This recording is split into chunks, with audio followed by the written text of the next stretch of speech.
Let's talk about the Wild West. But I mean the real Wild West. We're going to ride right past all those shiny Hollywood myths and dig into a reality that was a whole lot harsher, grittier, and frankly, way more surprising than any legend you've ever heard. You know this image, right? The tough-as-nails gunslinger with a heart of gold, the noble sheriff, a wide-open frontier just brimming with adventure. It's a powerful part of our culture. It's the legend. But what if that legend is just that, a story? What if everyday life back then was actually this brutal, grinding struggle against things way deadlier than a bandit six-shooter?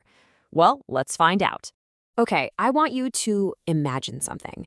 You're waking up, not in your bed, but on the American frontier, sometime in the 1870s. The sun's coming up, but this is no beautiful morning. It is, and I mean this, an assault on your senses. First off, the smell. There's no sanitation, so the air is just thick with the stench of sewage and animal waste. You're pushing yourself off a mattress made of straw that's probably crawling with bugs, and every single one of your muscles is screaming from the back-breaking labor of the day before. And before you even think about breakfast, you gotta shake your boots out for scorpions. Seriously. Then it's chow time. Better coffee, maybe some beans, and biscuits so hard you could probably break a tooth on them. And this number? 35. That's it. That was the average life expectancy. This wasn't some grand adventure. For most people, it was just a short, exhausting race to survive. And a huge reason for that was the diet. I mean, forget about fresh fruit and vegetables. That was a total fantasy for most folks. The reality was a disease called scurvy, a nasty vitamin deficiency that made your gums bleed, your teeth fall out, just agonizing stuff. So you've somehow made it through the morning. Now it's time to step outside your cabin, where a whole new world of dangers is waiting for you. We picture these dramatic high-noon duels and big shootouts, but the real killers? They were silent, and a lot of times they were invisible. Diseases like cholera and diphtheria could just sweep through a town and wipe it out. A simple cut from a rusty nail could get infected and lead to a slow, horrible death.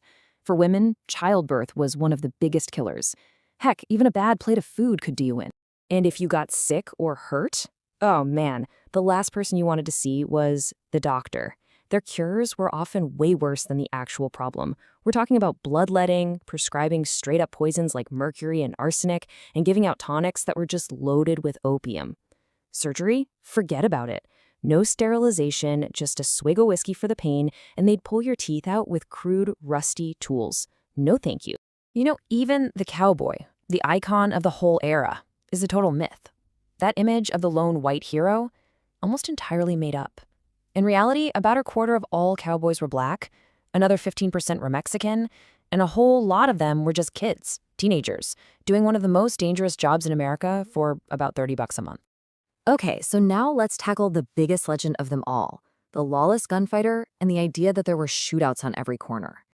So was the West really wild? I mean, were places like Tombstone and Dodge City just these free-for-alls where everyone was packing heat and settling arguments in the middle of the street? The real history, well, it's gonna surprise you.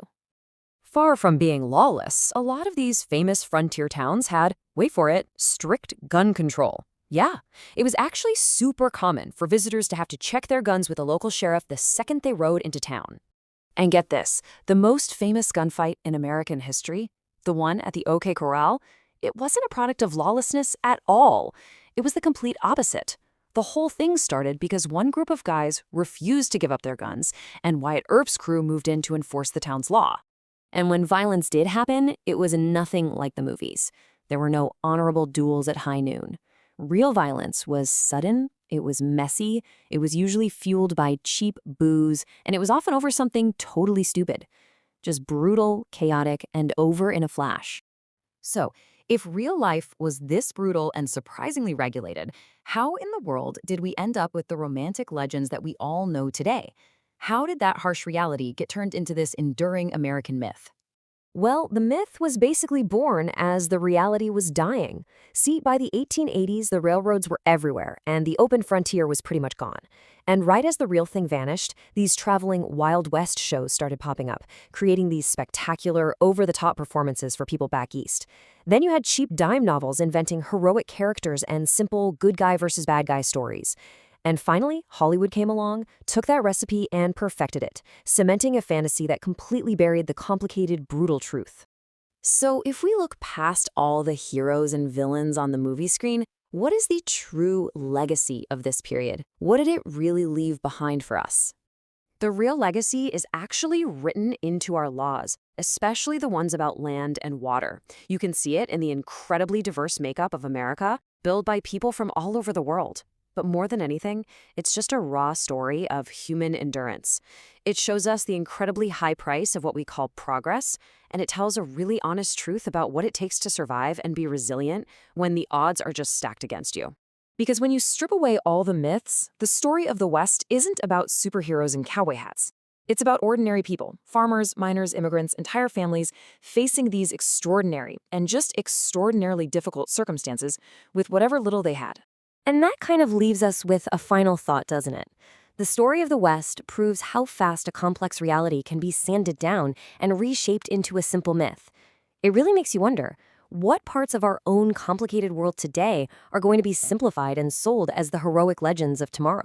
Welcome to The Explainer. So, when you think about the American West, what comes to mind? Cowboys, grand adventures, wide open spaces? Well, today we're going to throw all that out. We're diving into the real story, the gritty, grinding cost of settling that frontier. And let me tell you, it's a story that doesn't begin with hope. It begins with dread. So let's put ourselves right there. Imagine you've just arrived. The first day. That was all adrenaline, right? The sheer shock of it all. But this is the second morning. And that's when it hits you. The shock is gone, and in its place is this dull, thrumming dread. You start to realize this isn't an adventure. This is your life now. All right, Section 1, The Unforgiving Dawn. And the subtitle really says it all. The myth of the West meets the brutal reality of the grind. This is where we're going to tear down that romantic image and get real about the daily fight for survival. You know, the whole reason you came out here was for the dream. Freedom, opportunity, maybe even a little house with a white picket fence. But the reality? Oh, the reality is something else entirely. It's fencing, all right, but not the pretty kind. It's just endless, brutal toil. Driving these rough posts into earth that feels as hard as iron until your hands are just a mess of blisters and your whole body just screams in protest. And the daily routine? Man, it is an absolute grind. You wake up and the first thing you feel is this deep, gnawing ache in your bones. Breakfast is the same old thing. Grits, salt pork, you just choke it down. Then you step outside and the sun, it's not your friend. It feels like this personal enemy just beating down on you all day long. Your entire world, your whole existence, it just narrows down to one single thing, the next swing of that mall. And if the physical labor wasn't enough, there are these other threats. These ever-present dangers. You hear a neighbor's cough, a really vicious one, and you know that's a burden they're carrying all on their own. There's no doctor, no time off. You see a child die from what they just call the summer fever. You hear a mother's wail cut through the quiet of the evening. Grief out here, well, it's as common as the dirt under your fingernails, and honestly, it feels just about as heavy. Okay, let's move on to our next section, community and chaos. And the subtitle here is The Two Sides of Survival on the Frontier. Because here's the thing that's so fascinating. Survival was all about relying on other people. But that exact same closeness could just explode into violence in the blink of an eye. So you're in the middle of this relentless grind, day in and day out. And then something happens that just completely breaks the rhythm. Word gets around. A family's barn burned down. They lost everything. And just like that, for one day, everyone drops what they're doing. The solitary struggle is put on pause.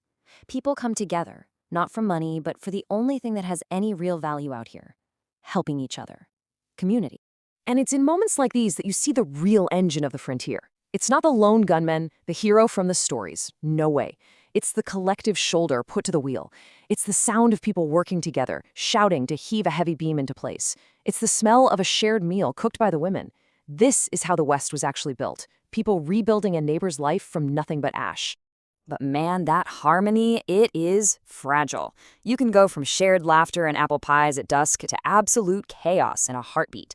All it takes is a little too much whiskey passed around, an old grudge over a horse flaring up, and boom, a clumsy scuffle, a flash of steel in the firelight, a choked cry. It's not some dramatic duel. It's ugly and it's fast, and by sunrise, justice has already been served. The person responsible is either banished or hanged.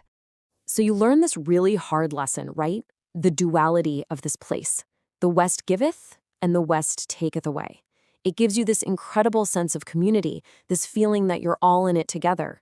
And then, in an instant, it can snatch it all away with a sudden, brutal act of violence. Both things are true at the same time. This brings us to our next section, and it's a heavy one, the prairie madness. Subtitle, When the Isolation Closes in Thicker Than Drunkenness. We've talked about the physical and social dangers, but now we're going to talk about the psychological toll, the deep, crushing loneliness. So imagine you're back in your tiny shack, alone. The silence is deafening, and that's when your own thoughts can become your worst enemy. You start thinking of letters you can't send, of faces you can't see, and for some people, these thoughts just swallow them whole. They start talking to themselves, to ghosts, and then one day, they just walk out onto the prairie, and they don't come back. Yeah, they actually had a term for it, prairie madness. It sounds like a disease, right? But when you're living it, when you're in that shack day after day, it starts to feel less like you're going crazy and more like, well, like a logical conclusion, an escape from a life that's just become completely unbearable. All right, let's move on. Section 4, An Ancient Silence. The subtitle is A Discovery That Changes Everything. Because after months of this soul-crushing struggle, something happens. A chance discovery that completely changes how you see this land and your place in it. So you're out one day, just checking a trap line, same as any other day. But then you see something, a faint path, almost hidden, leading off into a small canyon you've never really paid attention to before. And for the first time in what feels like forever, you feel a little spark of, well, curiosity. So you follow it. You push through the brush deeper into this quiet space, not knowing what you're looking for, but just needing to see where it goes. And at the end of this little path, you find something. Not gold, not the kind of riches you might have dreamed about. No, this is something way, way more valuable. Something essential. First, you see it, a pristine spring, water bubbling up clear and cold from the earth, a source of life. Then you notice the ruins of a much older dwelling, stones placed by hands long gone. And then, as you're looking around, you see it, half buried in the dirt, a single, perfectly chipped stone arrowhead. And it hits you. You are not the first person here. Not even close.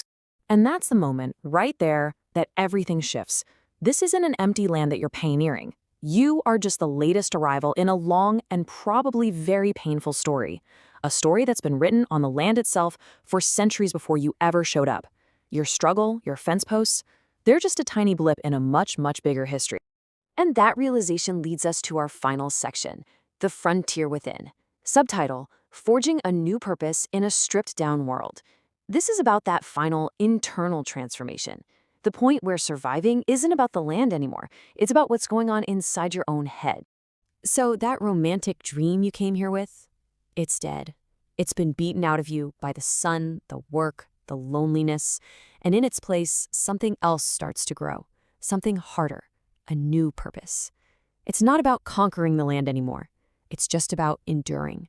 It's about waking up tomorrow and facing whatever it throws at you. You see, the story you thought you were living was man tames the West. But the real story, the true story, is the West tames the man. It's been breaking you down, yes, but it's also been forging you into something completely new, something harder, something that can actually survive out here. The frontier isn't just a place on a map anymore. It's inside you. It's this harsh, cleared-out space in your soul where every single soft illusion you arrived with has been burned away. All that's left is what's real, what's essential. Which really brings us to the final crucial point. The real frontier wasn't the endless prairie or the mountains. It was the line inside you. The line between the person you were when you got here and the person you had to become to survive. So the question I want to leave you with is this. Faced with that brutal reality, who would you become? All right, welcome. So today we're going to talk about a pretty fundamental shift in how we see the world. It's this idea of moving away from forcing our will on things and moving towards a mindset of just quiet listening. Let's dive in. This one sentence, this is basically the whole story right here. It's about a change not just in what you're doing, but in how you're being. Imagine going from constantly fighting your surroundings to, I don't know, having a quiet conversation with them. That's the huge shift we're getting into. So, our story kicks off in this really harsh, unforgiving settlement where just surviving is a daily fight. But then, the discovery of a secret spring changes everything. And not because it makes life easier, but because it makes it deeper. And this slide really breaks it down, right? On one side, you have brute assertion, the old way. It was all about force, just gritting your teeth and trying to conquer the land. But after finding the spring, a new way emerges, a form of listening. Now, the physical work is the same, but the whole mindset, it's been completely transformed. It's suddenly about noticing the little things, the hidden life, the subtle clues the land is giving you. And let's be clear, this shift didn't just erase all the hardship. No way. Life was still absolutely brutal. The food tasted like ash, the work was painful, and death was this constant rattling presence. And it's that grim reality that makes the secret of the spring so incredibly important. You see, the spring was so much more than just water. It was a sanctuary. It had this kind of quiet that, well, it wasn't an absence of sound. It was a presence. You could feel it, you know? It was full of the whisper of water, the rustle of a tiny lizard, the distant cry of a hawk. It was a place to find something other than just the struggle. And pretty soon, this sanctuary became more than just a quiet escape. It actually became a place of connection, where this secret, silent dialogue started to unfold, a conversation that stretched across time and culture. This connection, it just gets deeper and deeper through this series of exchanges. It all starts with a simple act of remembrance, placing an old arrowhead by the water. And the reply? A perfect hawk feather. Just like that, a dialogue has begun. You offer a piece of precious food, and in its place, you find fragrant sage. It's this beautiful conversation of respect, of give and take, all happening without a single word being spoken. But, all this private peace, it's happening while things back at the settlement are really starting to fall apart. That fragile sense of community they had, it was beginning to crack. Think about this. These are the last words of a dying man, Lars. No goodbyes to his family, no regrets. His final thought is about a loose fence post. It just shows you a life that's been narrowed down to pure practical survival, where the only thing that matters is just holding things together before they fall apart.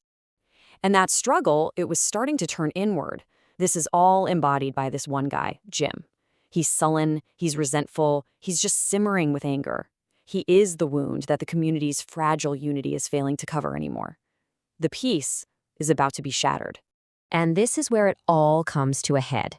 The quiet, listening world of the spring is about to collide head-on with the angry, grasping world of the settlement.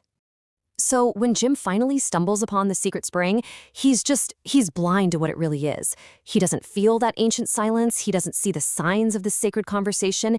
He just sees a resource. He sees something to be taken, something to be controlled. His first words, they're a threat. Right away, he frames the whole thing in terms of ownership, scarcity, and punishment. For him, the secret isn't about something sacred. It's about hoarding. And that's a crime against the community he feels part of. And your reply, it's so calm because it's coming from this completely new perspective. You're not denying what you're doing. You're rejecting his entire premise. The water doesn't belong to anyone. And that's an idea Jim's brain just cannot compute. He waves it all away, calls it heathen philosophy. In his world, things are simple. Land and water are resources. They exist to be taken. For him, there's no deeper meaning, just stuff to be used. This is that brute assertion mindset in its purest, rawest form. So you gesture to the arrowhead, a symbol of the people who lived this philosophy of listening before. And Jim's comeback, it's brutal. With that one question, he dismisses an entire history. He's basically saying their philosophy got them wiped out. It's cynical, it's powerful, and it's absolutely chilling. And man, that argument lands. It hits a nerve. For just a second, the old way, that brute force, it comes roaring back. This hot red fury to just attack Jim, to drive his face into the dirt for violating this one sacred place. That impulse to conquer and destroy, it's right there. But then, this is the crucial moment, right? Instead of focusing on Jim, Your eyes shift to the offerings. And suddenly they're not just objects anymore. They're evidence of a much longer, much calmer story. They represent this patient, enduring presence, a presence that has seen countless angry, grasping men just like Jim come and go. And with that realization, the fury just vanishes. Poof. It's replaced by this almost unsettling calm. And the final response is a total surrender of the fight. By repeating the exact same words, you're not really talking to Jim anymore. You are fully living in this new way of being, a way that is completely beyond his threats, beyond his grasp. And so, we're left with this question. The story doesn't tell us what happens next. It just leaves us to think about this core conflict. In a world that so often rewards taking and asserting and owning, what is the real, lasting power of stepping back, of observing, of simply listening? This isn't just a story about settlers out on the prairie. It's really an allegory, a powerful one, for how we see the world, how we interact with it, and the sometimes brutal cost of finally understanding. It's a story about two worldviews clashing and a crisis that just burns everything away until only the truth is left. And this quote, this gets right to the heart of it. A palimpsest, in case you don't know, is an old piece of parchment where the original writing was scraped off to make room for something new. But you can always see traces of the old text underneath. So for the newcomers, this land was empty, right? A blank page just waiting for them to write their story. But for you, the steward, it was already overflowing with stories. You just had to know how to read them. So your relationship with this land, it was never about ownership. It was way deeper than that. The story calls it a covenant, a kind of two-way agreement. You listened to the land, you tended to it, and the land sustained you in return. It was this quiet, mutual conversation. And that distinction is absolutely crucial. See, this isn't a business deal. It's not a legal claim to a piece of property. A covenant, well, that implies a sacred promise, a mutual responsibility. It's a relationship built on respect, not on what you can take from it.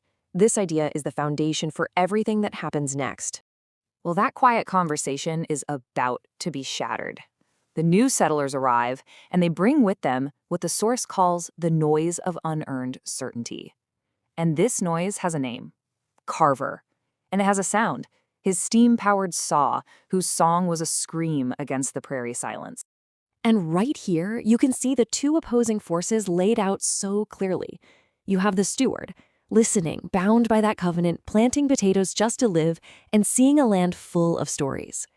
And then you have the settler, taking, driven by certainty, chasing profit, and seeing nothing but a blank page to fill. It's a fundamental clash of values. This warning comes from a neighbor, Jim, and it just instantly raises the stakes. Carver's been asking about a secret spring, and this spring isn't a resource, it's a sanctuary. It's a sacred place. In Jim's words, they're a chilling forecast of what's to come. In Carver's hands, this sanctuary would just become another commodity to be taken. The conversation would be over. Sooner or later, this conflict had to boil over into a crisis.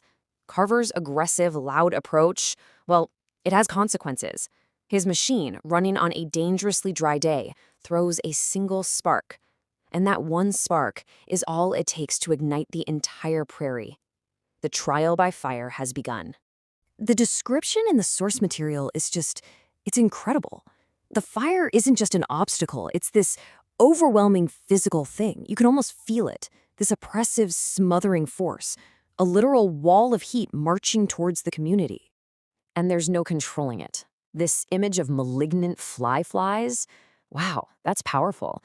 It perfectly captures the chaos of the blaze, how it jumps the lines, starting new fires everywhere. It makes any attempt to fight it feel completely pointless. The community is totally outmatched by the very force their own certainty unleashed. I mean, everybody's doing their best. They're grabbing sacks, shovels, digging trenches, but it's just not enough. The wind is against them. The land is bone dry. Their tools, their numbers, their entire strategy is failing. The situation is getting desperate, fast. And in this moment, for you, everything shifts. The fire turns toward that hidden canyon, toward the sacred spring. And this stops being about defending property. This is now about protecting something holy from being destroyed, from being desecrated. It becomes a sacred duty. So what do you do when all the normal ways have failed? You make a choice that is shocking. It's completely counterintuitive. You actually turn away from the blaze that everyone is fighting. You run towards the source of the entire problem, Carver's machine. This isn't panic. It's a desperate, calculated plan, born from a much deeper understanding of what the land demands. Driving that water wagon, the very heart of Carver's whole operation, straight into the inferno, causes a massive explosion. But this isn't just destruction. It's a moment of transformation. It's a sacrifice made to save something that could never be owned in the first place. This is the price of understanding. Now, on a practical level, the explosion has a tactical result. The blast of superheated steam and air literally smothers the flames. It creates this sudden, brutal fire break that stops the fire's advance dead in its tracks. But like it says here, this fire break wasn't made with shovels. It was created through sacrifice. And this is the moment it all clicks for Carver. He's staring at the smoldering wreck of his machine, his dream of profit, and he finally gets it. He doesn't see a lost asset or a wasted resource. No. For the very first time, he sees the world through the lens of the covenant. He sees the cost, the payment that the land required. In the aftermath, the silence on the prairie is different. It's wounded, it's scorched, but it's still full. The fire didn't end the conversation with the land. It actually deepened it. The community, through this shared trauma, this shared sacrifice, begins to create a new, more somber vocabulary of respect. This new language doesn't use words. It uses offerings left on that sacred stone by the spring. A clean, polished bolt from Carver's destroyed machine, an apology, an acknowledgement, a new bucket from Jim, a promise to continue, and a single sunflower seedling from another settler, a gesture of hope, of rebirth. Each one is a word in this new shared understanding. And the change in Carver is just profound. It's permanent. That grand 2-story house he dreamed of never gets built. Instead, he builds a humble cabin, just like yours. The chase for profit is replaced by the simple act of planting potatoes. And his loud, unearned certainty, it gives way to a quiet, unreadable silence. He has finally learned how to listen. But the transformation wasn't just Carver's. You, the steward, you're also changed. The fire burned away your own isolation, forcing you to connect with your community. You learn to move past judging men like Carver. Instead, you plant what the story calls a hard seed of pity, because you understand the difficult, painful journey it takes to learn a new way of seeing the world. And so the story leaves us with this question, one that echoes far beyond the prairie. It asks us to look at our own world, our environment, our communities, our relationships, and to recognize that there was always a covenant. There's always a conversation happening. The land is always taking its payment. The only real question is, what are you willing to give?